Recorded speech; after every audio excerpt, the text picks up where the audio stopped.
Hello बच्चों, आज हम स्टार्ट करते हैं relation and function. Relation and function.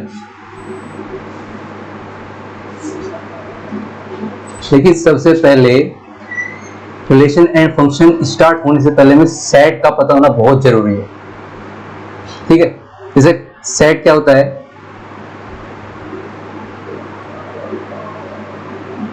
a collection of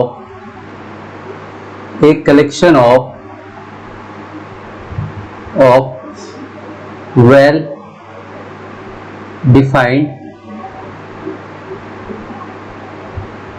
object। ठीक है, क्या होता है? एक collection of well defined object. अब वेल डिफाइंड से मतलब क्या होता है? ये जो वर्ड है वेल डिफाइंड, इसका मतलब होता है एक्चुअल में हर पर्सन का ओपिनियन सेम होना। ठीक है, किसी भी चीज के लिए हर पर्सन का ओपिनियन बिल्कुल सेम होना, that is called well defined. जैसे मैंने क्या लिया, एक सेट एस है मेरे पास। ठीक है, अभी मैं इसको सेट नहीं बोलूंगा। ठीक है, तो मैंने लिया collection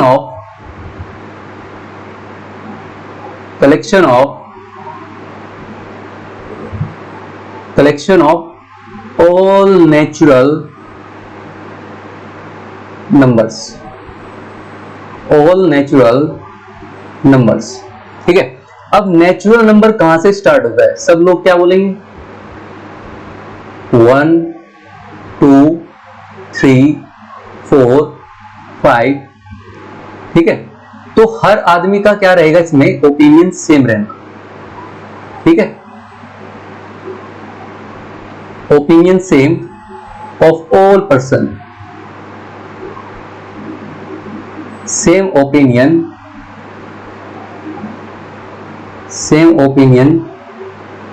of all person.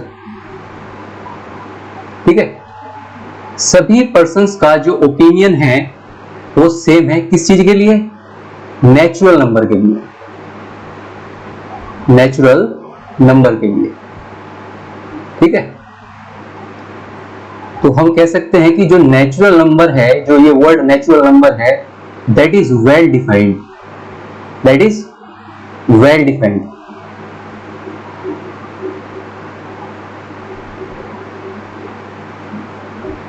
Okay. तो हम बोल सकते हैं collection of all natural number is a set, क्योंकि वेल डिफाइंड ऑब्जेक्ट्स का कलेक्शन है। ठीक है, तो इसलिए इस एस को मैं क्या बोल सकता हूं? सेट बोल सकता हूं। क्या बोल सकता हूं? सेट। ठीक है, अच्छा अब आगे मूव करते हैं। जैसे मैंने लिया n for set of natural number. अब तो मैं सेट इसको बोल सकता हूं, क्योंकि मैंने क्या किया? Collection of all natural number. ठीक है, तो collection of all natural number that is set of natural number. अब मैं इसको सेट बोल सकता हूं। ठीक है, अच्छा हमने एक सेट लिया। ठीक है, अब मैं सेट ले रहा हूं x belongs to R such that x lies between -1 to +1, -1 ठीक है, ये भी एक सेट है। वो सारे के सारे रियल नंबर जो -1 से +1 के बीच में है, ऐसे सेट को क्लोज्ड इंटरवल बोलते हैं। ऐसे सेट को क्या बोलते हैं? Closed interval. बात समझ में आई कि नहीं? क्योंकि यहाँ पे क्या है? Equal to. ठीक है, तो यहाँ पे क्या होगा? क्लोज्ड होगा। अच्छा मैंने एक और सेट लिया। ठीक है, मैंने लिया -1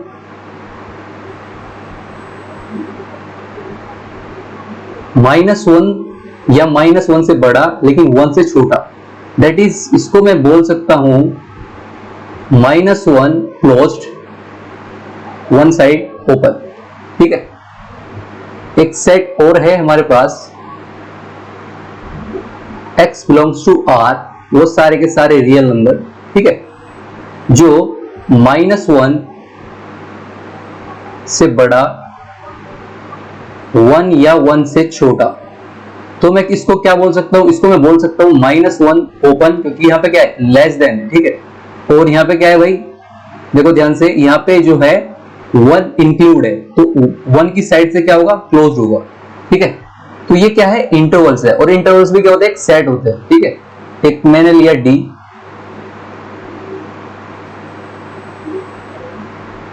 तो मैंने लिया यहाँ पे क्या, -1 से 1, तो अब मैं इसको बोल सकता हूं वो सारे रियल नंबर जो -1 से 1 के बीच में है, तो इसका मतलब हुआ -1 ओपन और 1 ओपन, ठीक है। तो ये सारे के सारे इंटरवल्स कहलाते हैं, लेकिन ये इंटरवल्स एक्चुअल में होते क्या है भाई, सेट्स होते हैं, ठीक है। ये इंटरवल्स है,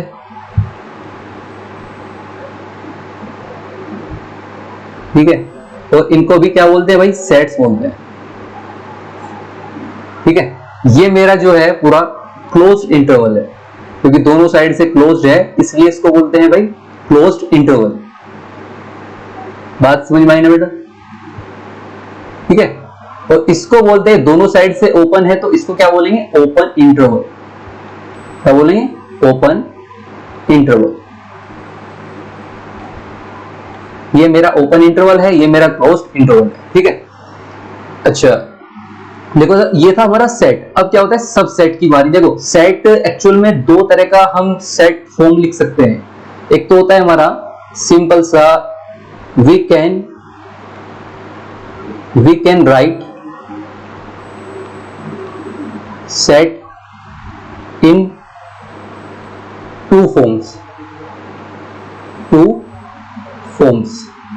ठीक है।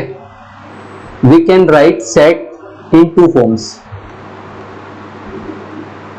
देखो पहला क्या है हमारे पास, सेट बिल्डर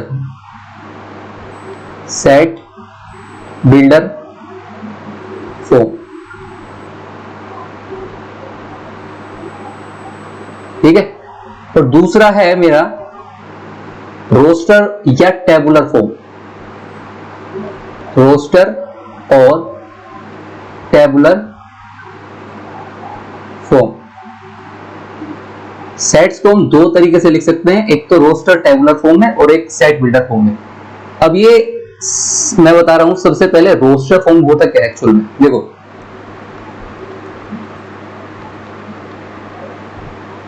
रोस्टर फॉर्म और टेबुलर फॉर्म, ठीक है। देखो रोस्टर फॉर्म और टेबुलर फॉर्म होता क्या एक्चुअली, मैंने लिया S collection of all integers, collection of all integers. देखो इंटीजर्स सब लोग क्या बोलेंगे, इंटीजर देखो पॉजिटिव भी होते हैं, निगेटिव भी होते हैं, ठीक है। जैसे मैंने लिए यहाँ पे, इधर से मैं लेके चलता हूं -5, -4, ठीक है, -3, -2, -1, 0, 1, 2, 3, 4, 5 एंड सो ऑन। देखो इधर से भी चल रहा है और इधर से भी चल रहा है, ठीक है। सब लोग बोलेंगे कि यही होते हैं, सबका ओपिनियन सेम होगा, ठीक है। तो सब लोगों का ओपिनियन सेम होगा, दैट इज हम कह सकते हैं कि इंटीजर्स जो वर्ड है एक्चुअली वेल डिफाइंड है, और वेल डिफाइंड का जो कलेक्शन होता है, वेल डिफाइंड ऑब्जेक्ट का जो कलेक्शन होता है, दैट इज कॉल्ड सेट, ठीक है। तो क्या है, सेट ऑफ इंटीजर। क्या बोलते हैं इसको, सेट ऑफ इंटीजर, ठीक है। जो इंटीजर एक तरीके से ऑब्जेक्ट है और वेल डिफाइंड ऑब्जेक्ट है, क्योंकि सब लोग क्या बोलेंगे, सब लोग यही बोलेंगे -5, इधर से देखो ये माइनस, इधर क्या होगा -6 भी होगा, इधर -7 भी होगा, ये चलता रहेगा, तो ठीक है, ऐसे इधर चलता रहेगा। तो यहाँ -इंफिनिटी और इधर +इंफिनिटी, यानी सब इनके बीच में जितने भी नंबर्स होंगे, ऐसे नहीं कि नहीं √2 नहीं, इस टाइप से कोई नंबर नहीं होगा इंटीजर में, ठीक है। इस टाइप के सारे नंबर जो यहाँ से देखो, ये जितने भी नंबर है सारे के सारे नेचुरल नंबर है, ठीक है। 0 आ गया तो होल नंबर, ठीक है। अब माइनस में आ गए सारे के सारे, तो ये क्या हो गए, इंटीजर हो गए, ठीक है। तो collection of all integer that is set, अब देखो यहाँ पे मैंने क्या किया, सब नंबर को सेपरेट अलग अलग लिखा है, ठीक है, और कोमा लगा दिया है. That is called tabular form और roster form. That is called tabular form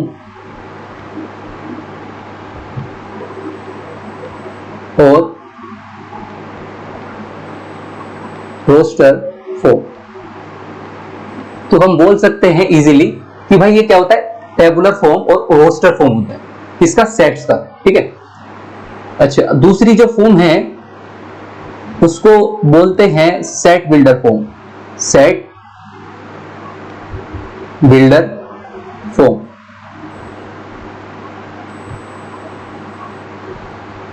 ठीक है, एक सेट लिया मैंने, जैसे मैंने लिखा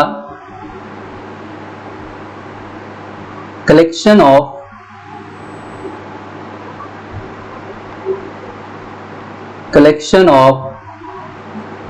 all real number,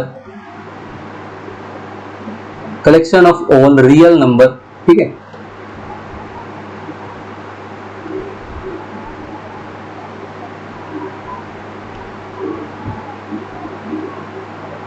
collection of all real number lies between -1 and 1.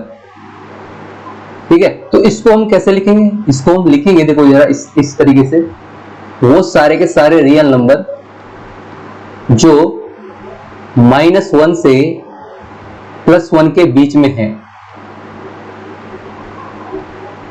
ठीक है, बिटवीन 1 एंड -1, देखो बिटवीन का मतलब है -1 से 1 के बीच में जितने भी रियल नंबर है, तो उसको हम ऐसे लिखेंगे. ठीक है, वो सारे के सारे रियल नंबर जो -1 से 1 के बीच में, इसमें इंक्लूड नहीं है. ठीक है, तो मैं इसको ऐसे भी लिख सकता हूं, -1, 1 ओपन इंटरवल. ठीक है, लेकिन ये जो फॉर्म होगी that is called set builder form. Set builder form. ठीक है, अच्छा ये बात थी सेट्स की. ठीक है, अब हम बात करते हैं सबसेट की.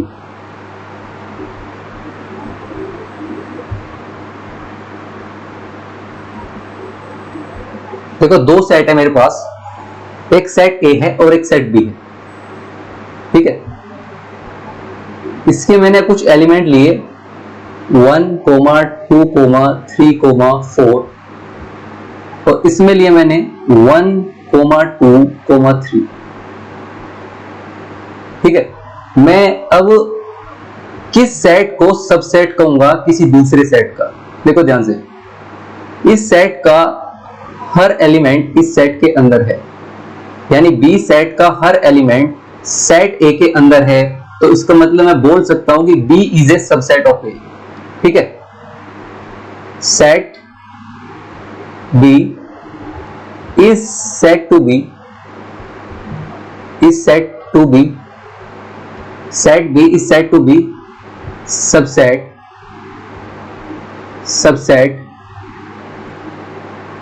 of A if every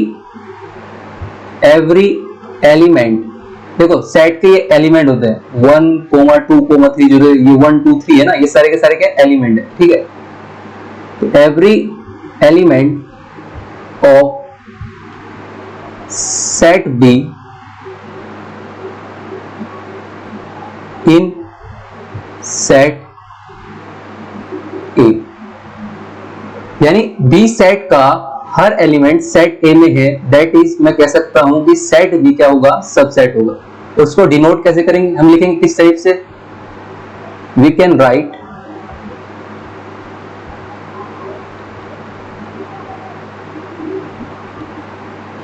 B is a subset of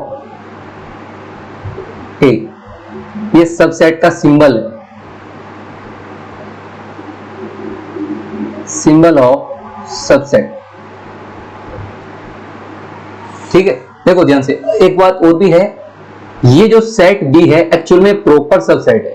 ठीक है, कैसा सेट है, सबसेट है, प्रॉपर सबसेट. ठीक है, set B is a proper subset of set A.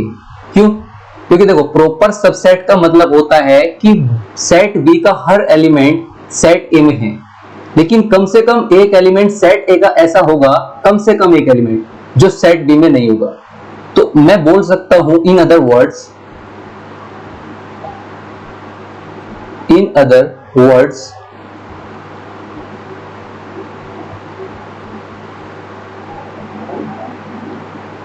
Set B is a proper subset of A. ठीक है, ये सिंबल है, symbol of proper subset. B is a proper subset of A. ठीक है, क्योंकि B का हर एलिमेंट ए में है, लेकिन ए का हर एलिमेंट बी में नहीं है। ठीक है, because 4 does not belongs to B. Because 4 does not belongs to B. देखो इसका मतलब है डज नॉट बिलोंग्स टू, मतलब 4 जो है हमारा बी में नहीं है। ठीक है, बट 4 बिलोंग टू ए। ठीक है, इसीलिए हम बोल सकते हैं कि set B is a proper subset of A. ठीक है, set B is a proper subset of set A. Set B is a proper subset of set. ठीक है, ऐसे हम बोल सकते हैं। ठीक है, अच्छा अब देखो, अब बात करते हैं, देखो रिलेशन फंक्शन पे चलते हैं हम। तो इसके लिए Cartesian product of two set, ये चीजें हमें पता होनी चाहिए। ठीक है, हमारे पास एक सेट ए है, धीरे धीरे आएंगे Cartesian product of two set पे। ठीक है, देखो नंबर ऑफ एलिमेंट, ठीक है, इन सेट ए, इसको हम डिनोट करते हैं, सिंबल में बता रहा हूं। ठीक है, that is mod of A. तो इसको बोलते हैं cardinal number of set A. ठीक है, number of element in set A, mod of A is equal to cardinal number of set A. वो कुछ भी पूछ सकता है क्वेश्चन में। ठीक है, कि भाई मुझे बताओ, जैसे मेरे पास फॉर एग्जांपल मैं ले रहा हूं, एक सेट ए है और मैंने लिए 1 2 3। ठीक, अब मुझसे पूछने लगे कि भाई बताओ इस सेट का कार्डिनल नंबर क्या होगा, तो मैं डायरेक्ट बोल दूंगा 3। क्यों? क्योंकि इसके अंदर सिर्फ 3 एलिमेंट है। ठीक है, कार्डिनल नंबर ऑफ सेट ए का मतलब है कि number of element in set A. It's a very simple. ठीक है, अच्छा ऐसे ही एक और सेट है हमारे पास, सेट बी। ठीक है, सेट बी, अगर एक क्वेश्चन और भी लिया, एक सेट बी है,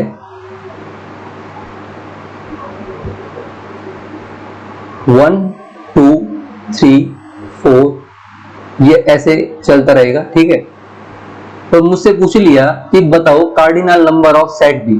ठीक है, तो इसका मतलब पूछ रहा है तुमसे कि ये बताओ कि भाई इस बी के अंदर नंबर ऑफ एलिमेंट कितने हैं, तो मैं बताऊंगा इनफाइनाइट।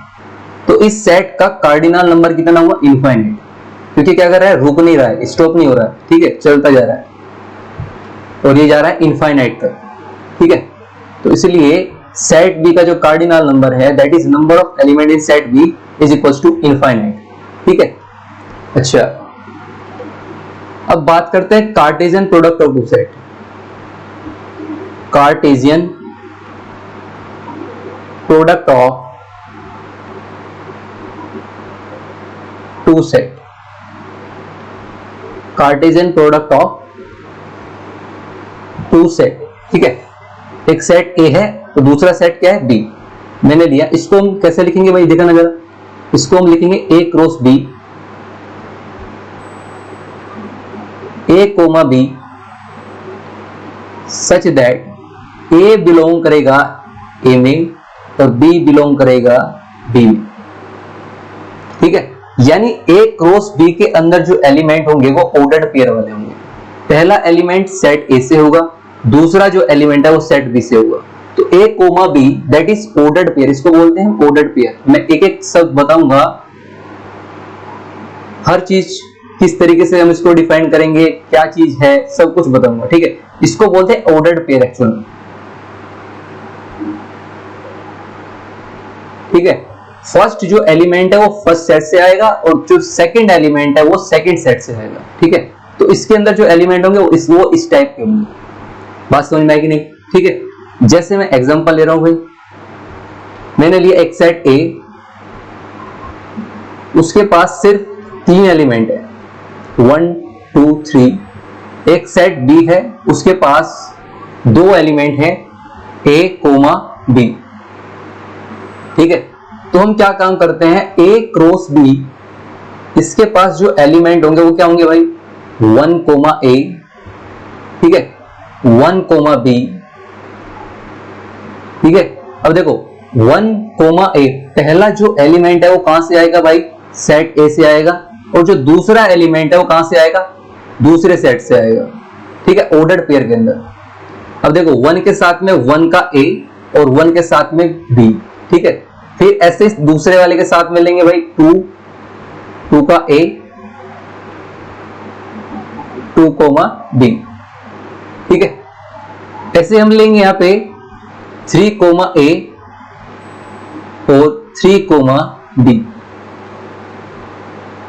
ठीक है, तो A cross B that is Cartesian product of 2 set. तो इसके अंदर जो नंबर ऑफ एलिमेंट होंगे वो किस टाइप के होंगे भाई, देखना जरा, नंबर ऑफ एलिमेंट वो इस टाइप के होंगे 1 कोमा ए 1 कोमा बी। ठीक है, अब देखो नंबर ऑफ एलिमेंट मैं बता रहा हूं यहां से, ए क्रॉस बी के अंदर जो नंबर ऑफ एलिमेंट है, एलिमेंट तो इस टाइप के होंगे लेकिन नंबर ऑफ एलिमेंट कितने होंगे 1 2 3 4 5 6। कितने एलिमेंट है, 6 एलिमेंट है। कार्टेशियन प्रोडक्ट ऑफ 2 सेट, जो हमारे पास सेट गिवन है सेट ए और सेट बी। तो यहां से एक रिजल्ट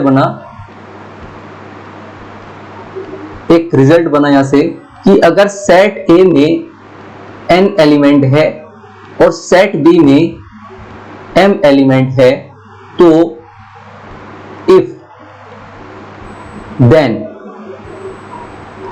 तो ए क्रॉस बी में नंबर ऑफ एलिमेंट कितने होंगे, तो नंबर ऑफ एलिमेंट होंगे n क्रॉस m। बात समझ में आएगी नहीं आएगी? ठीक है, यानी number of element of set A is equal to n, number of element of set B is equal to m। तो ए क्रॉस बी के अंदर जो नंबर ऑफ एलिमेंट होंगे वो क्या होंगे n क्रॉस m, क्योंकि यहां पे क्या था देखो 3 into 2 दैट इज 6, लेकिन वो एलिमेंट किस टाइप के होंगे, वो एलिमेंट इस टाइप के होंगे। बात समझ में आएगी नहीं? ठीक है, अच्छा इसी के अंदर अगर मैं b क्रॉस a लूं, बहुत ध्यान सुनना मेरी बात, b क्रॉस a लूं तो पहला एलिमेंट अब जो आएगा वो सेट b का आएगा। ठीक है, मैंने लिया a कोमा 1, ठीक है, a कोमा 2, a कोमा 3। ठीक है, ऐसे मैंने लिया फिर b comma 1, b comma 2, b comma 3। ठीक है, कितने एलिमेंट हो टोटल हमारे पास, इसमें भी 6 एलिमेंट होंगे। ठीक है, लेकिन एक बात सोचकर देखना, ये दोनों सेट इक्वल नहीं है भाई। a cross b is not equal to b cross a। बहुत ध्यान से सुनना भाई, a cross b is not equal to b cross a। ठीक है, तो हम बोल सकते हैं क्यों, क्योंकि देखो इक्वल सेट का मतलब होता है जो एलिमेंट a क्रॉस b में होगा वही एलिमेंट b क्रॉस a में भी होना चाहिए, लेकिन यहां ऐसा नहीं है। देखो यहां पे क्या हो रहा है 1 कोमा a और यहां पे क्या है a कोमा 1, दोनों एलिमेंट डिफरेंट है। अब दोनों एलिमेंट क्या हो गए, डिफरेंट हो गए। अगर एक भी एलिमेंट दोनों सेट में डिफरेंट हो गया दैट इज, मैं बोल दूंगा कि दोनों सेट क्या है, अनइक्वल है। ठीक है, तो यानी इससे ये पता चला कि a cross b is not equal to b cross a। ठीक है, तो मैं एक डेफिनेशन दे रहा हूं कि what is equal set? Equal set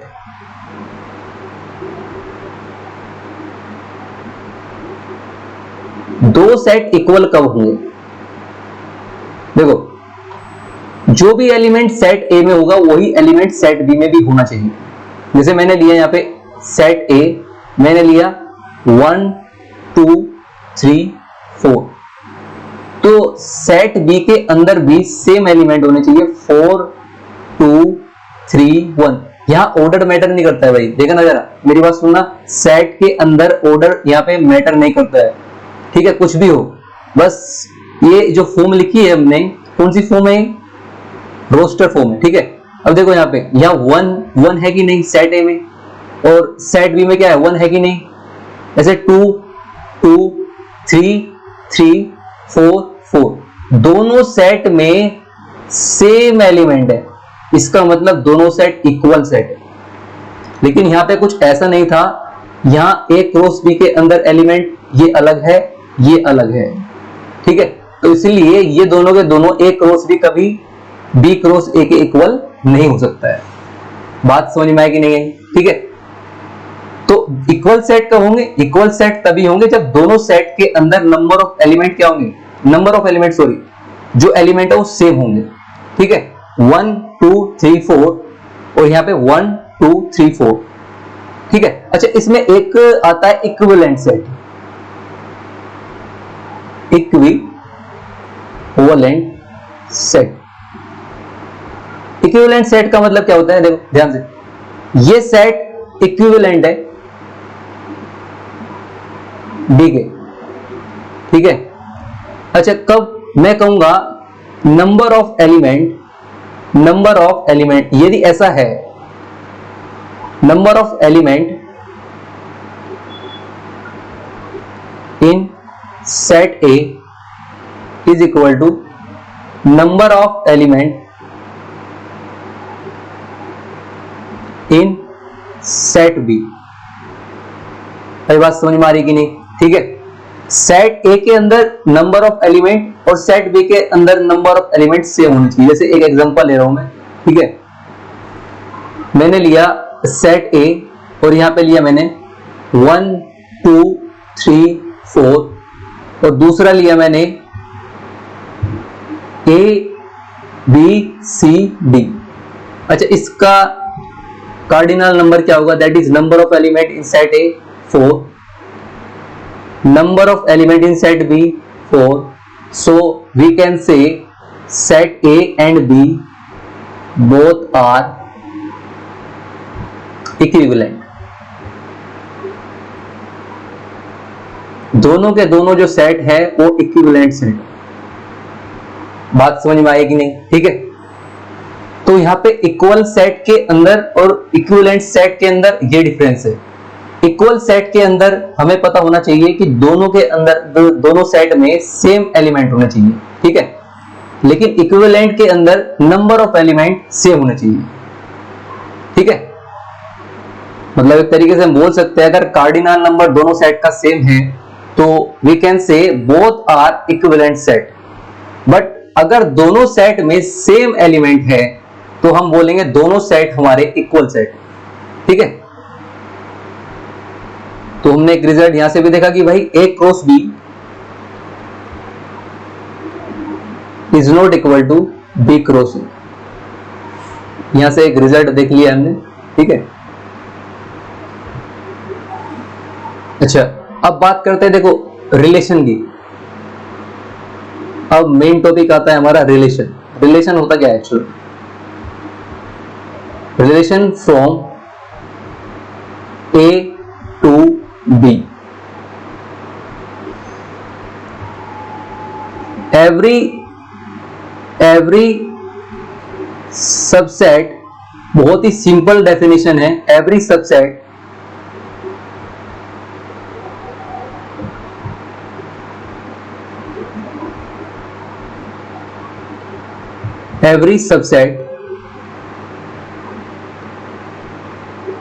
of A cross B, A cross B के जितने भी सबसेट होंगे, ठीक है, हर एक सबसेट कहलाएगा relation, relation from A to B. ठीक है, जैसे मेरे पास एक सेट ए है और एक सेट बी है। ठीक है, मैंने क्या किया 1 2 3 4 5, यहां पे ए और बी, ये सेट ए है, ये सेट बी है। ठीक है,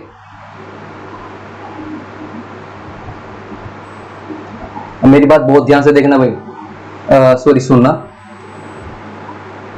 मैं जो बोल रहा हूं उस पर ध्यान देना। ठीक है, देखो ये ए मैंने लिखा ए कोमा बी, अभी यहां पे मत जाना। ठीक है, ए कोमा बी, अभी मैं कुछ समझाना चाह रहा हूं कि ऑर्डर्ड पेयर का मतलब क्या है। देखो इस बी का मतलब है that is image of A,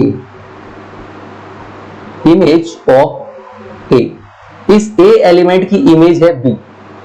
ठीक है, और ए को मैं बोल सकता हूं pre image of B, pre image of B. इस जो हमारे पास ऑर्डर्ड पेयर है ए कोमा बी, बी को मैं बोलूंगा ये बी जो है इमेज है ए की, और ए को मैं बोलूंगा दैट इज प्री इमेज है बी की। ठीक है, जैसे क्योंकि देखो रिलेशन के अंदर इसी टाइप के एलिमेंट होंगे, collection of all ordered pair. ठीक है, collection of all ordered pair that is called relation from set A to set B, where A belongs to A and B belongs to B। ठीक है, जैसे यहां पे देखो 1 की जो इमेज है दैट इज मैं B ले रहा हूं। ठीक है, 2 की इमेज मैं A ले रहा हूं। ठीक है, फिर 3 की इमेज मैंने B ली। तो मैंने R के अंदर सिर्फ और सिर्फ कुछ ही एलिमेंट रखे, 1 कोमा B। ठीक है, अच्छा 2 कोमा A और फिर 3 कोमा B। अब कहोगे सर इसको रिलेशन कैसे कहेंगे? देखो ध्यान से, अगर A क्रॉस B मैं लिखना चाहूं तो इसके अंदर एलिमेंट बहुत सारे होंगे, लेकिन बहुत सारे क्या 10 से ज्यादा नहीं होंगे। टोटल एलिमेंट जो होंगे ए क्रॉस बी में वो 10 होंगे। कैसे? देखो जरा ध्यान से, 1 के साथ में ए, 1 के साथ में बी, ठीक है, 2 के साथ में ए, 2 के साथ में बी। मैं पॉसिबल जितने भी एलिमेंट इसके ए क्रॉस बी के अंदर हो सकते हैं सब ले रहा हूं। ठीक है, 3 कोमा ए, 3 कोमा ए, 3 कोमा बी। ठीक है, 4 कोमा ए, 4 कोमा बी, 5 कोमा 5 कोमा ए, 5 कोमा डी। ठीक है, देखो एवरी से मतलब यहां ये एवरी जो वर्ड है मैं यहां पे एनी भी लिख सकता हूं। भाई ए क्रॉस बी का हर सबसेट, जो भी सबसेट हम लेना चाह रहे हैं, ठीक है, हमेशा वो एक रिलेशन होगा। ठीक है, इसकी जगह मैं एनी भी ले सकता हूं, क्योंकि जरूरी थोड़ा ना कि हर सबसेट लेंगे, वहां तो कुछ भी हो सकता है। ठीक है, तो एवरी की जगह मैं एनी भी ले सकता हूं। कोई भी सबसेट हो ए क्रॉस बी का, दैट इज कॉल्ड रिलेशन। ठीक है, from A to B. Every तो है ही, जितने भी ए क्रॉस बी के जितने भी पॉसिबल सबसेट होंगे वो सारे के सारे रिलेशन होंगे। लेकिन मैं कोई एक की भी बात करूंगा, अगर देखो ध्यान से, अगर कोई एक की भी बात करूंगा तो सिंपल सी बात है, कोई भी सबसेट होगा ए क्रॉस बी का, that is relation from A to B. ठीक है, जैसे मैंने एनी क्यों लिखा है यहाँ पे, देखो जरा ध्यान से, एनी क्यों लिखा है मैंने। ठीक है, अब देखो इस आर के अंदर ना जो मैंने अभी बनाया है ए से बी पे, ठीक है, उसके अंदर से 3 एलिमेंट लिए हैं। एनी इसलिए, देखो एनी मैंने इसलिए लिया है भाई, कोई भी सबसेट होगा ए क्रॉस बी का वही कहलाएगा रिलेशन ए से बी में। ठीक है, मैंने एनी इसलिए लिखा है क्योंकि मैं सिर्फ यहाँ पे एक ले रहा हूं। ठीक है, कोई भी ठीक है, कोई भी चलेगा। यहाँ जरूरी नहीं कि भाई every subset A cross B, every तो है ही, लेकिन मैं अगर एक भी ले रहा हूं उनमें से, दैट इज वो भी तो सबसेट ही होगा ना, ठीक है। तो इसमें कंफ्यूजन नहीं होना भाई, any subset of A cross B that is called relation, ठीक है। मैं यहाँ पे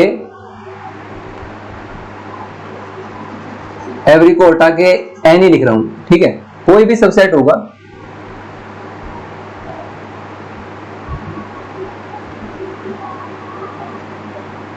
कोई भी सबसेट होगा ए क्रॉस बी का, ठीक है।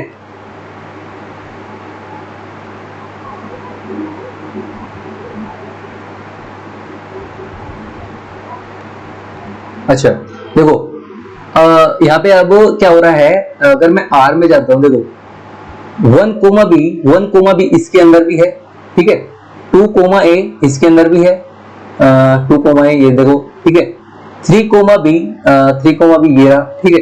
तो अब जितने भी आर के जितने भी एलिमेंट्स है वो सारे के सारे एक क्रॉस बी में इंक्लूड है।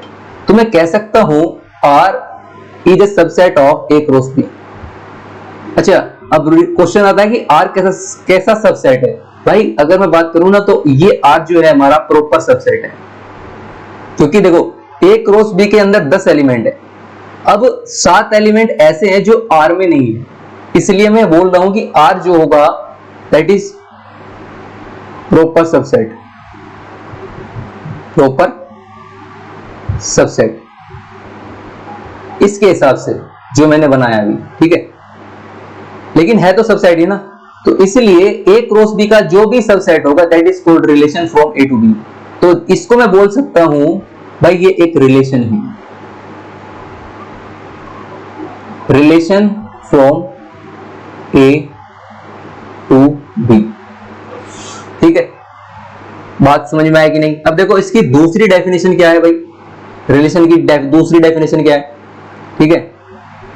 देखो मैंने दूसरी डेफिनेशन देनी है कुछ इस टाइप से, बहुत ही सिंपल है, लेट ए एंड बी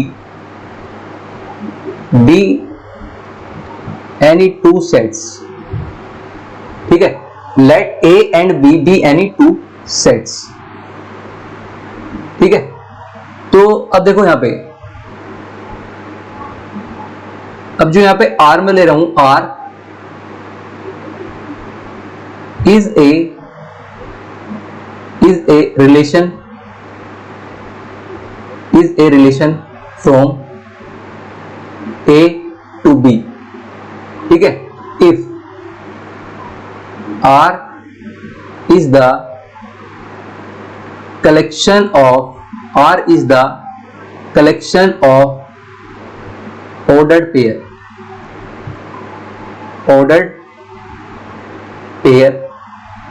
ठीक है।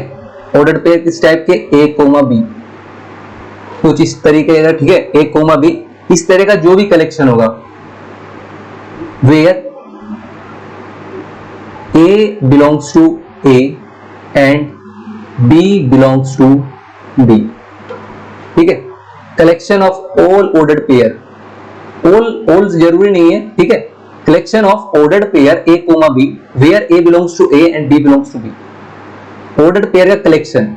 लेकिन यहां पे हमें ये ध्यान रखना है कि ए में जाएगा और बी में जाएगा, ठीक है। तो ये जो है हमारा क्या होगा, रिलेशन होगा, ठीक है। तो मैं ऐसे भी लिख सकता हूं ए कोमा बी, ठीक है, where a belongs to A and b belongs to B. भाई जरूरी नहीं है कि यहाँ पे सारे के सारे ए क्रॉस बी के सारे एलिमेंट आए, ठीक है, ये ध्यान रखना। इस तरह का जो भी कलेक्शन होगा ए कोमा बी का, ए से आएगा, बी से आएगा, ठीक है, that is called relation from A to B, ठीक है, दैट इज कॉल्ड रिलेशन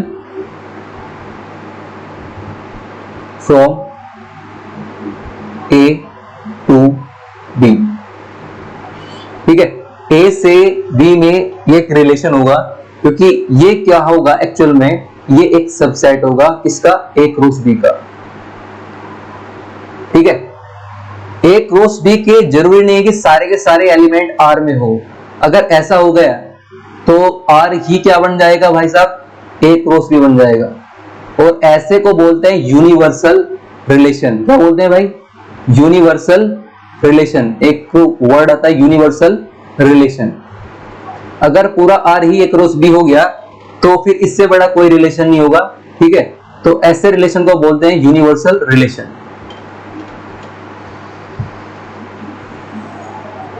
बात समझ में आएगी नहीं, ठीक है। तो R equals to A cross B, that is called universal relation, ठीक है।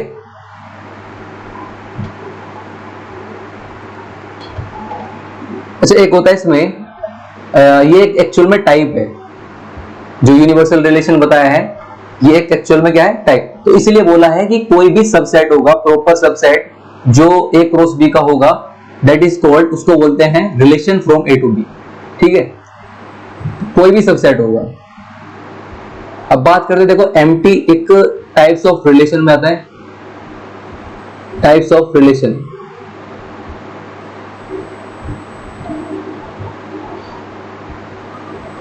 सबसे पहला जो होता है वो होता है एम्प्टी। एम्प्टी रिलेशन, इसका एक नाम और होता है वॉइड रिलेशन।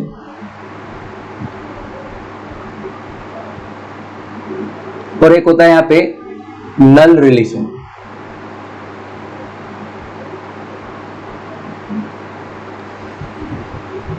ठीक है। अब देखो एक रिलेशन ले रहा हूं मैं, ठीक है। देखो जरूरी नहीं है सेट ए से सेट बी पे, ऐसा भी हो सकता है कि सेट ए से सेट ए पे ही रिलेशन हो, ठीक है। इस बात का ध्यान रखना। ऐसे नहीं भाई, देखो कि भाई यहाँ पर भी, यहाँ ए और यहाँ पे क्या आ गया बी, दोनों के दोनों डिफरेंट सेट। ऐसा भी हो सकता है कि सेट ए जो है और सेट बी, बी क्या हो जाए, ए ही हो जाए, ठीक है। ये ध्यान रखना। ऐसा भी हो सकता है कि ये क्या हो जाए यहाँ पे ए से ए पे, क्योंकि रिलेशन जरूरी नहीं है कि सेम सेट पे, अलग अलग सेट पे डिफाइंड हो। सेट ए से सेट बी सेम सेट पर भी क्या हो सकता है, डिफाइंड हो सकता है, ठीक है। तो अब मैं क्वेश्चन ले रहा हूं, मैंने एक क्या किया, देखो जरा ध्यान से, देखो मैंने एक यहाँ पे एक रिलेशन डिफाइन किया,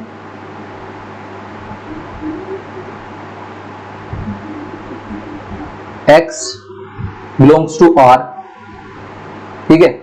और यहां लिया मैंने x square plus 1 is equal to 0। अच्छा, जो अभी मैंने ये बनाया एक्चुअल में ये एक रिलेशन है, ठीक है। देखो रिलेशन एक्चुअल में क्या है, ऐसा कोई x ढूंढ दो जो r में है, ठीक है, और जो इस कंडीशन को क्या कर दे, सेटिस्फाई कर दे।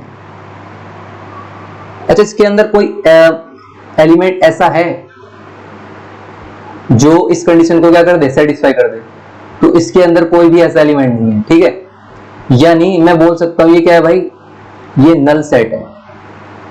कैसा है, नल सेट है। बात समझ में आएगी नहीं, एक्चुअल में क्या है, ये नल सेट है। ऐसा कोई आर डिफाइंड ही नहीं, सॉरी ऐसा कोई एक्स मिला ही नहीं है जो इस कंडीशन क्या कर दे, सेटिस्फाई कर दे। यानी एक्स कोई भी रियल नंबर जो एक्स स्क्वायर होने पे प्लस 1 होने पे क्या मिल जाए, 0 मिल जाए, ठीक है। तुम एक्स की कोई भी नंबर लोगे, एक्स का कोई भी नंबर लोगे, पॉजिटिव लोगे या नेगेटिव लोगे, हमेशा वैल्यू ग्रेटर देन क्या मिलेगी भाई, 0 मिलेगी, ठीक है। ग्रेटर देन क्या मिलेगी, 0, कभी 0 हो ही नहीं सकती है, ठीक है। जैसे तुम लेके देखो यहाँ पे x की वैल्यू कुछ भी लो, -3 का स्क्वायर लो, उसमें प्लस 1 करो तो क्या आएगा भाई, 10 आएगा। 10 कभी 0 के इक्वल नहीं हो सकता, तो ऐसा कोई भी रियल नंबर नहीं मिलेगा। तो इसलिए क्या हुआ, ये नल सेट हुआ। क्या हुआ, नल सेट, ठीक है। जैसा नल सेट होता है एक्चुअल में, ऐसा ही कुछ हमारा नल रिलेशन होता है, ठीक है।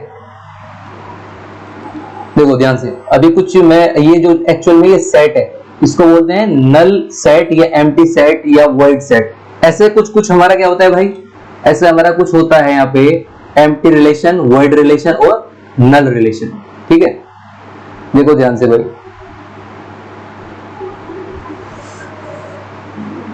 जैसे मैंने एक रिलेशन डिफाइन किया,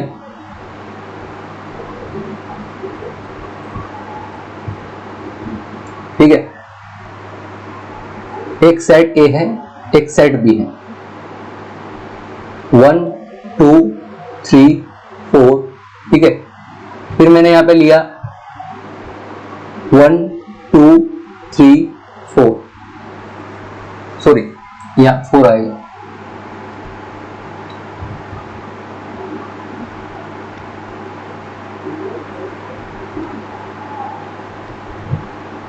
ठीक है, ये भी क्या है 4 है। अब मैंने क्या किया, कुछ स्टेप से एक रिलेशन डिफाइन किया, ठीक है, x, y, ठीक है,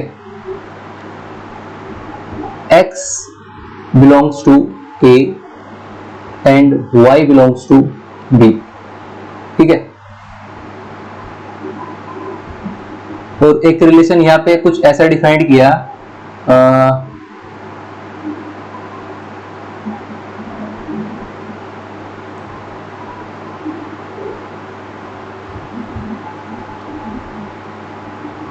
just wait.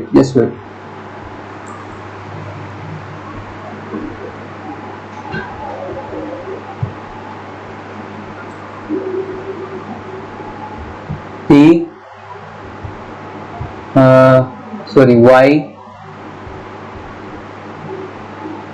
y square is equals to x, ठीक है, y square is equals to x, ठीक है।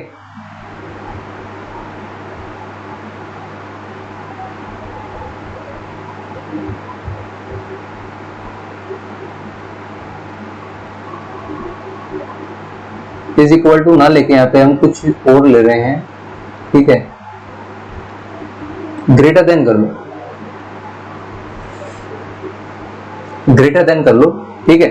अब देखते हैं जरा, ये एक्चुअल में चेक करने का तरीका बता रहा हूं। अगर मान लिया इसके अंदर कोई एलिमेंट ही नहीं है, ऐसा कुछ कंडीशन को सेटिस्फाई नहीं करता है, दैट इज कोई भी एलिमेंट नहीं है, तो मैं बोल दूंगा कि ये कैसा है, एक एम्प्टी रिलेशन, ठीक है। क्या बोल दूंगा भाई, एम्प्टी रिलेशन। तो मैं इसको क्या लिख सकता हूं, ऐसा कुछ लिख सकता हूं, x is less than y square, ठीक है, x is less than y square, ऐसा कुछ लिख सकता हूं, ठीक है। अच्छा, कोई एलिमेंट उठाते हैं भाई, देखो 1 मैंने लिया, कोई एलिमेंट कोई भी लिया, ठीक है। चेक करने का देखो तरीका बता रहा हूं, मुझे नहीं पता एक्चुअल में ये वॉइड है या नहीं है। अब चेक करते हैं जरा, है कि नहीं। देखो जरा ध्यान से, जैसे कोई एलिमेंट है, देखो हम पहला एलिमेंट कहां से उठाएंगे भाई, 1 से उठाएंगे, ठीक है। अब पहली चीज तो मुझे बता दो, अगर मैं 1 लेता हूं, ठीक है, सपोज करो मैं 1 ले रहा हूं, तो अब 1 इज लेस देन, मैंने लिया y स्क्वायर। क्या 1 y की वैल्यू कहां से लेनी भाई, y की वैल्यू लेनी है b से, ठीक है। मैं 1 नहीं ले सकता, ठीक है, क्योंकि 1 का स्क्वायर क्या होगा, 1 होगा। 2 ले सकता हूं, बिल्कुल ले सकता हूं, क्योंकि यहाँ पे 2 का स्क्वायर क्या हो जाएगा, 4 हो जाएगा, तो 1, 2, ठीक है। अच्छा, मैं यहाँ पे 3 ले सकता हूं भाई, बिल्कुल ले सकता हूं 1 के साथ में, ठीक है। 1 के साथ में मैं 4 ले सकता हूं, ठीक है। एक्चुअल में जो मैंने रिलेशन एक्चुअल में डिफाइंड किया, ये वॉइड नहीं है। क्या नहीं है भाई, वॉइड नहीं है, ठीक है। साथ में आप देखो, अब मैंने लिया, देखो इसके बाद कुछ नहीं लेना है। अब 2 की बारी है भाई, x की वैल्यू यहाँ पे 2 लेंगे, तो 2 में देखना है कि कौन सा एलिमेंट आएगा, ठीक है।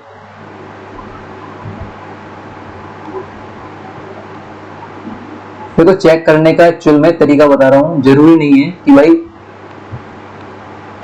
2 कोमा, यहाँ पे देखो 2, अब की बार मैंने क्या लिया, 2 is less than y square. तो भाई ये बताओ 2 के साथ में y की वैल्यू क्या रखूं जिससे क्या हो जाए, y स्क्वायर हो जाए। और देखो 2 के साथ में 2 रख सकता हूं, नहीं रख सकता हूं, नहीं तो कंडीशन सेटिस्फाई नहीं होगी। 2 के साथ में 3 रख सकता हूं, ठीक है। अच्छा, 2 के साथ में 4 रख सकता हूं, ठीक है। 2 के साथ में क्या रख सकता हूं, 4। ऐसे मैंने लिया 3 3 के साथ में सिर्फ और सिर्फ मैं 4 रख सकता हूं, ठीक है, 3 के साथ में 4 रख सकता हूं। बात समझ में आ रही कि नहीं भाई? ठीक है। अच्छा, अब अगर मैं 4 की बात करता हूं तो 4 में कोई एलिमेंट नहीं आएगा, तो बस इतने ही एलिमेंट इसके अंदर आ सकते हैं। तो that is a subset of A cross B. इसीलिए इसको क्या बोलते हैं? रिलेशन। लेकिन ये एम्प्टी रिलेशन नहीं है, क्योंकि इसके अंदर एलिमेंट है। एम्प्टी रिलेशन का मतलब होता है there is no element in R for relation. ठीक है, रिलेशन के अंदर कोई भी एलिमेंट नहीं होना चाहिए। तो ये जो आर है ये not empty relation, not empty relation.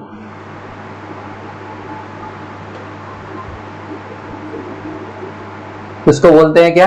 Not empty relation. ये एम्प्टी रिलेशन नहीं है। ठीक है। अच्छा, अगर मैं थोड़ा इसमें चेंज करना चाहता हूं, ठीक है, जैसे दूसरा क्वेश्चन लिया मैंने, दूसरा लिया, ऐसे कुछ लेंगे, चेक करने का तरीका देख रहे हैं। ठीक है, 1 2 3 4, ठीक है। फिर बी में लेंगे भाई 1 2 3, ठीक है। एम्प्टी रिलेशन को भी डिफाइंड ऐसे करते हैं भाई, ठीक है, कोई भी एलिमेंट ना हो।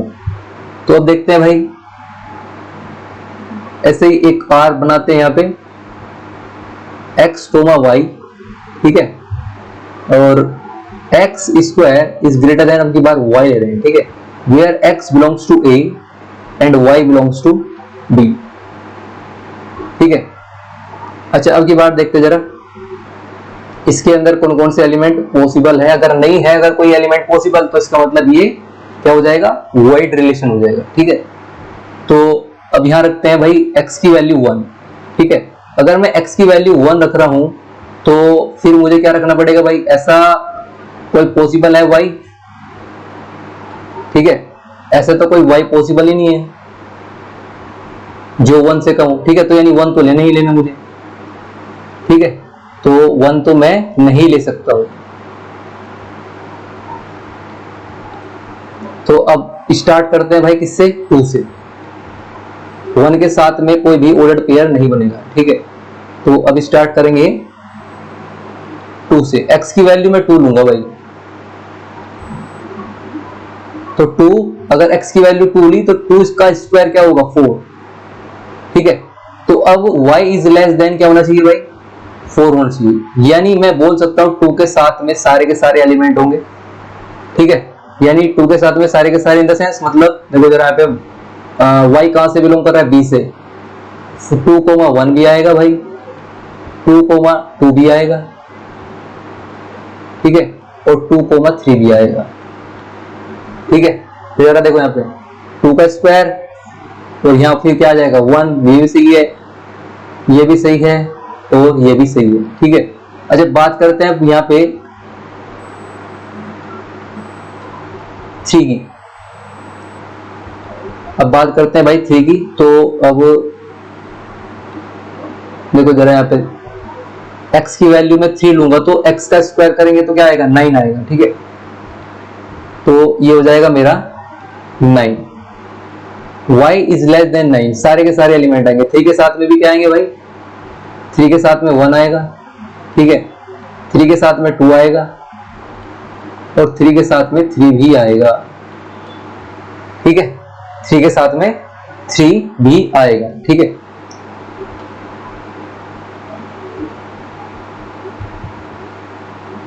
अब देखो, इसके साथ में x की वैल्यू हम ले रहे हैं 4, तो जब x की वैल्यू 4 लेंगे तो ये हो जाएगा y इज लेस देन 16। तो x की वैल्यू 4 लेंगे तो ये हो जाएगा मेरा 1 4 1 4 2 4 3। ठीक है, तो R जो होगा that is relation, R is a subset of A cross B। ठीक है, तो ये भी नॉट एम्प्टी, तो ये रिलेशन भी क्या नहीं है? एम्प्टी रिलेशन नहीं है, क्योंकि इसके अंदर क्या है? इस रिलेशन के अंदर एलिमेंट है एक क्रॉस बी के। ठीक है, इसलिए ये भी एम्प्टी रिलेशन नहीं है। एम्प्टी रिलेशन वो होता है जिसके अंदर कोई भी, जिस रिलेशन में कोई भी एलिमेंट ना हो, that is called empty relation. ठीक है, लेकिन यहाँ तो बहुत सारे एलिमेंट है, ठीक है, तो इसलिए ये एम्प्टी रिलेशन नहीं है। ठीक है,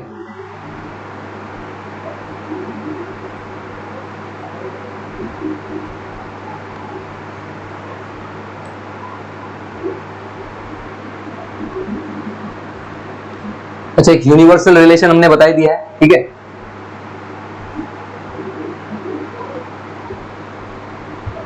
और एम्प्टी रिलेशन हमारा हो गया है। अच्छा, अब देखो, अब बात करते हैं भाई रिफ्लेक्सिव रिलेशन। अब हमारा जो है एक नया रिलेशन हो रहा है। रिफ्लेक्सिव से पहले एक रिलेशन आइडेंटिटी रिलेशन होता है, पहले उसको बताते हैं। ठीक है,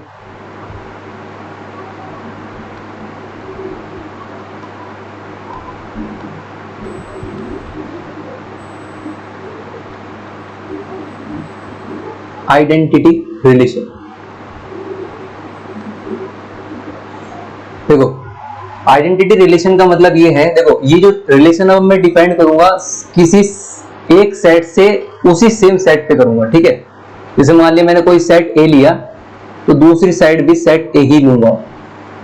ठीक है, सेम सेट पे डिफाइंड होते हैं। तो मैंने लिया 1 2 3 1 2 3। ठीक है, ये एक रिलेशन में डिफाइन कर रहा हूं। 1 का 1, 2 के साथ में 2, 3 के साथ में 3। ठीक है, तो देखो एक्चुअल में क्या हो रहा है, एक ऐसा रिलेशन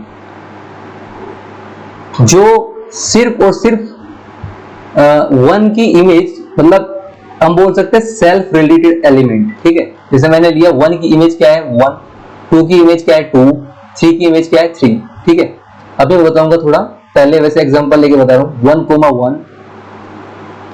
2, 2 3, 3।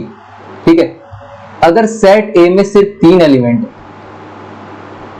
1, 2, 3, ठीक है, अगर सेट ए में सिर्फ 3 एलिमेंट है तो रिलेशन के अंदर जितने भी एलिमेंट होंगे वो सारे के सारे सेल्फ रिलेटेड होना जरूरी है, और उसके अंदर इनके अलावा कोई भी एलिमेंट नहीं आएगा।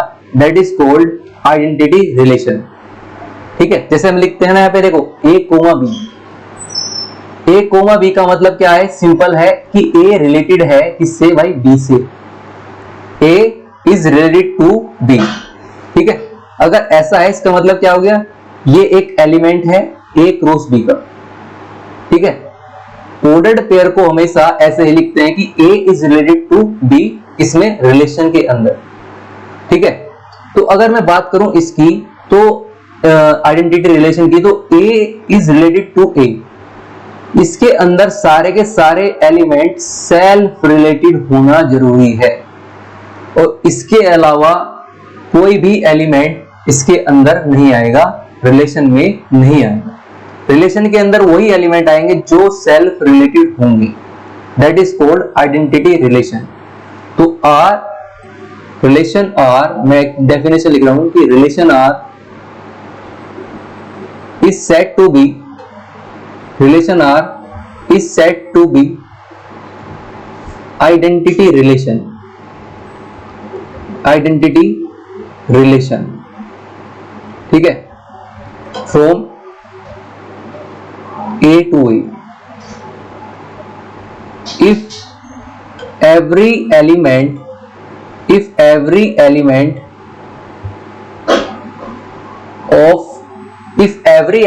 of A is self related only, मतलब ए का हर एलिमेंट केवल और केवल क्या होना चाहिए, सेल्फ रिलेटेड होना चाहिए। ठीक है, यानी सेल्फ रिलेटेड के अलावा कोई भी एलिमेंट रिलेशन में नहीं होगा, तो that is called identity relation. ठीक है, जैसे मैं एक एग्जांपल ले रहा हूं,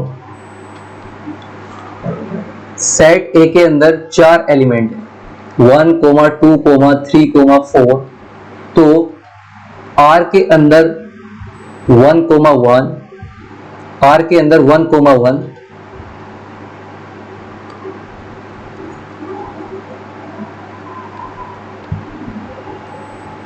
1,1, ठीक है, 2,2, 3,3, 4,4। क्योंकि सेट ए के अंदर 4 एलिमेंट है, तो जितने भी एलिमेंट होंगे सेट ए के अंदर वो सारे के सारे रिलेशन में क्या होने चाहिए, सेल्फ रिलेटेड होने चाहिए। अगर ऐसा है तो ये जो रिलेशन है ये कहलाएगा आइडेंटिटी रिलेशन। क्या कहलाएगा भाई, आइडेंटिटी रिलेशन।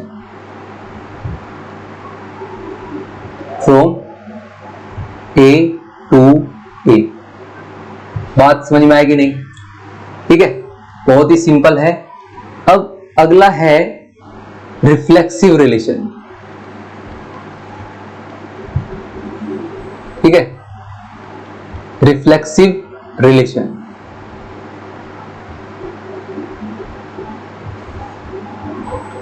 अब एक रिलेशन है उसको मैं रिफ्लेक्सिव रिलेशन कब कहूंगा, ये बता रहा हूं जरा। रिलेशन आर, देखो आइडेंटिटी रिलेशन में और रिफ्लेक्सिव रिलेशन बहुत छोटा सा अंतर है, ठीक है। Relation R is said to B,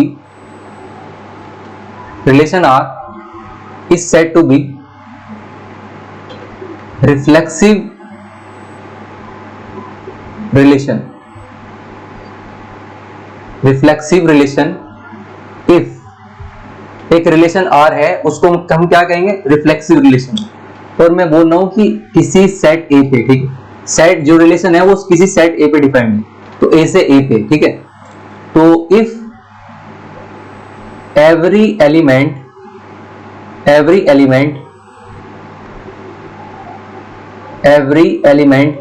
of A should be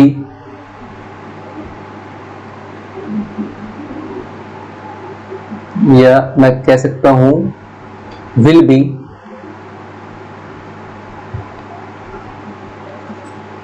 ठीक है,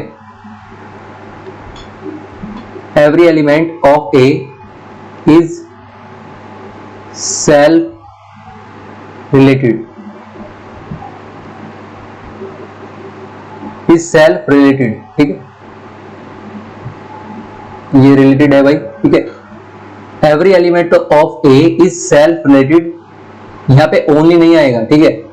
इसके मतलब रिलेशन के अंदर में और भी एलिमेंट आ सकते हैं, लेकिन जितने भी एलिमेंट ए के होंगे वो सारे के सारे इस आर के अंदर, इन आर, ठीक है, वो सारे के सारे सेल्फ रिलेटेड तो होने बहुत जरूरी है, ठीक है। जितने भी एलिमेंट सेट ए के होंगे वो सारे के सारे सेल्फ रिलेटेड तो जरूर होंगे, बाकी उसके अंदर और भी एलिमेंट आ सकते हैं। जैसे एग्जांपल ले रहा हूं भाई, फॉर एग्जांपल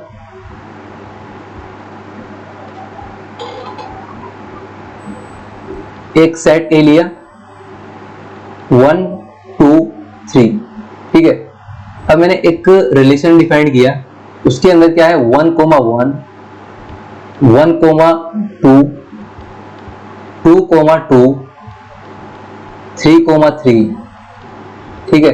देखो सेट ए में 3 एलिमेंट है 1 2 3, तो 1,1 भी है, 2,2 भी है, 3,3 भी है। लेकिन 1,2 ये फालतू एलिमेंट आ गया है, लेकिन फालतू आने का मतलब ये नहीं है कि इसको मैं रिफ्लेक्सिव नहीं कहूंगा, ये रिफ्लेक्सिव है, ठीक है।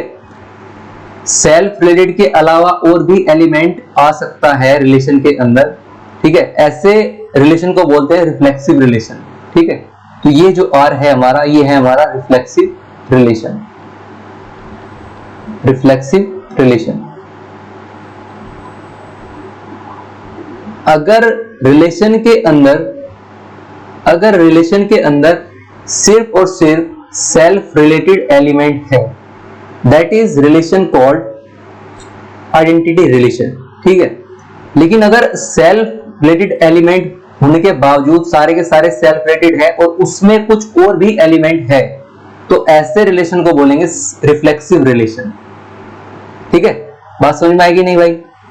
तो ये हमारा कैसा रिलेशन हुआ, रिफ्लेक्सिव रिलेशन हुआ, ठीक है।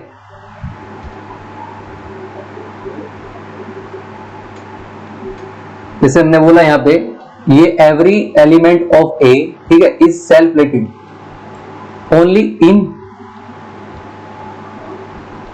Are for relation. ठीक है,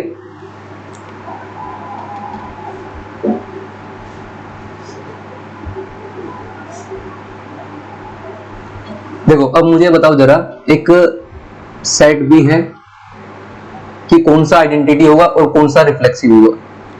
ठीक है, 1, 2, 3, 4 मैंने एक रिलेशन R1 डिफाइन किया। ठीक है, तो मैंने लिया 1, 2, 1, 1, 1, 3, ठीक है, 2, 2, 3, 3, 4, 4, 4, 1 एक रिलेशन तो ये डिफाइंड है। ठीक है भाई, एक R2 लिया मैंने, R2 में लिया 1, 3, 1, 4, 1, 1, 2, 2। ठीक है, ये एग्जांपल है भाई। ठीक है, ये बताना है कि आइडेंटिटी कौन सा है और दूसरा रिफ्लेक्सिव कौन सा है। ठीक है,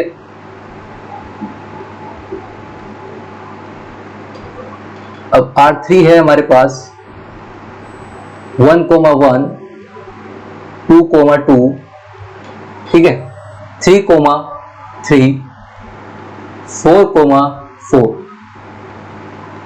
ठीक है, 1, 1। ठीक है, तो अब यहां पे देखना है R4 एक और ले रहा हूं। ठीक है, 4 हो जाएंगे फिर रिलेशन। अब इनमें से बताना है कि कौन सा क्या है। ठीक है, 1, 1, 1, 2, 3, 1, 3, 2, 4, 4। देखो ध्यान से, जो फर्स्ट वाला रिलेशन है ये R1, ये कैसा रिलेशन है? देखो ध्यान से, ये बताना है सिर्फ आइडेंटिटी है या रिफ्लेक्सिव है। देखो 1, 1 है क्योंकि 1 है सेट के अंदर। ठीक है, सेट बी में, और 2, 2 क्योंकि 2 है, 3 है तो 3, 3 भी होना चाहिए, 4 है तो 4, 4 भी होना चाहिए। ठीक है, तो यानी मैं बोल सकता हूं ये जो R1 रिलेशन है that is called reflexive relation. क्योंकि अगर ये आइडेंटिटी रिलेशन होता तो इसके अंदर सिर्फ और सिर्फ क्या होता, 4 एलिमेंट होते, 1, 1, 2, 2, 3, 3, 4, 4, जैसे कि R4 है। इसके अंदर सारे एलिमेंट केवल और केवल कैसे हैं? Sorry R3 note R4।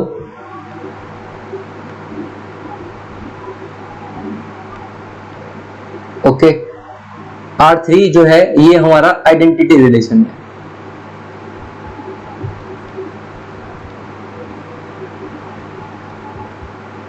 ठीक है, अच्छा जो R4 है ये आइडेंटिटी है कि रिफ्लेक्सिव है भाई? ये बताओ जरा। ये 1, 1, ठीक है, ये 4, 4 ना तो इसके अंदर देखो 2, 2 है और ना ही इसके अंदर 3, 3 है, तो इसका मतलब ये रिफ्लेक्सिव तो है नहीं। R4 जो है नॉट रिफ्लेक्सिव,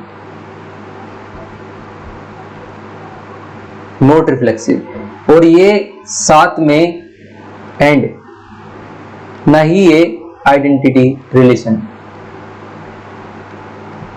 ठीक है, ना तो ये रिफ्लेक्सिव रिलेशन है, neither reflexive nor identity relation.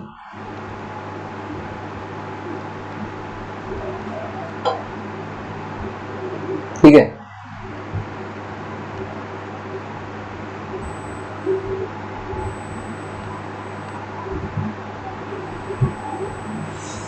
Neither reflexive nor identity relation. ठीक है, अच्छा बात करते हैं सिर्फ अब R2 की। देखो 1, 3, 1, 4, 1, 1, 2, 2। देखो इसके अंदर 4, 4 नहीं है क्योंकि इसके अंदर यहाँ पे B में क्या है 4 है, तो ये रिफ्लेक्सिव तो है नहीं, नॉट रिफ्लेक्सिव। और साथ में देखो ये हमारा इसके अंदर 1, 1, 2, 2 के अलावा बहुत सारे एलिमेंट हैं। देखो ठीक है, तो इसलिए इसमें ये हमारा आइडेंटिटी रिलेशन भी नहीं है। ठीक है, note identity relation.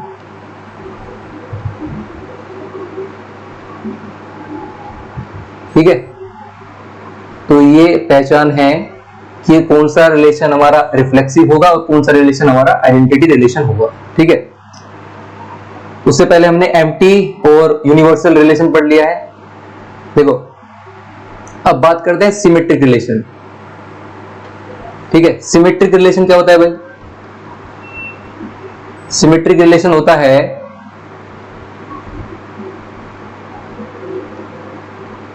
Symmetric relation. देखो एक रिलेशन को एक रिलेशन R है, ठीक है, वो किसी सेट A पे डिफाइंड है। तो अगर सपोज करो relation R is defined on A, अब इस रिलेशन को क्या बोलेंगे? सिमेट्रिक बोलेंगे। ठीक है, सिमेट्रिक रिलेशन बोलेंगे। रिलेशन का मतलब सबसेट ऑफ एक रो से। ठीक है, अच्छा तो कब बोलेंगे भाई? इफ यदि A रिलेटेड है B से। देखो अगर A रिलेटेड है B से और ये मेरा R में है, which implies that B related A ये मेरा किस में होना चाहिए? R में होना चाहिए। ठीक है, यानी मैं बोल सकता हूं इन अदर वर्ड्स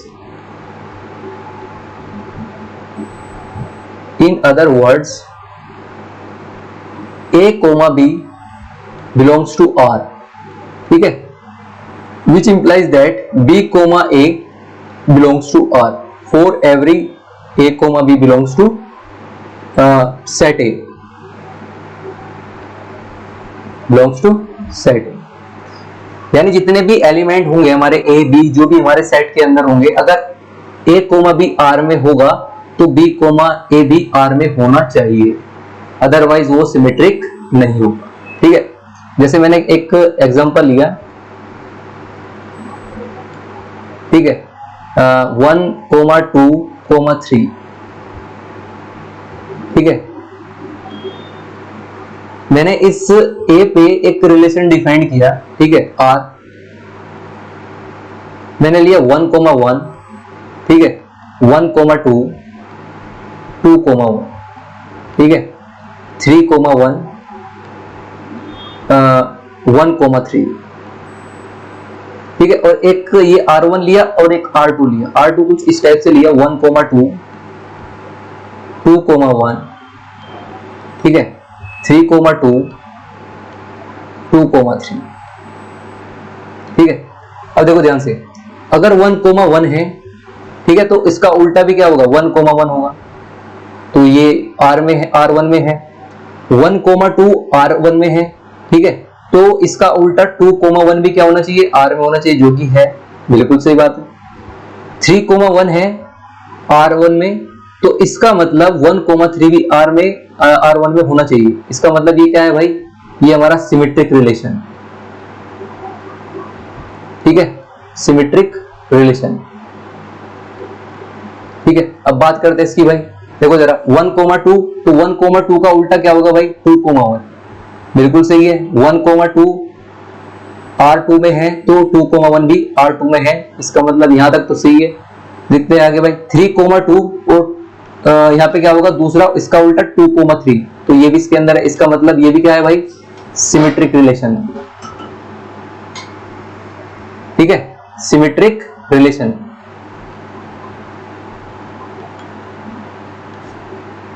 ठीक है, तो हमने पढ़ लिया क्या भाई यहाँ पे? Symmetric relation. ठीक है, आइडेंटिटी रिलेशन, यूनिवर्सल रिलेशन और रिफ्लेक्सिव रिलेशन।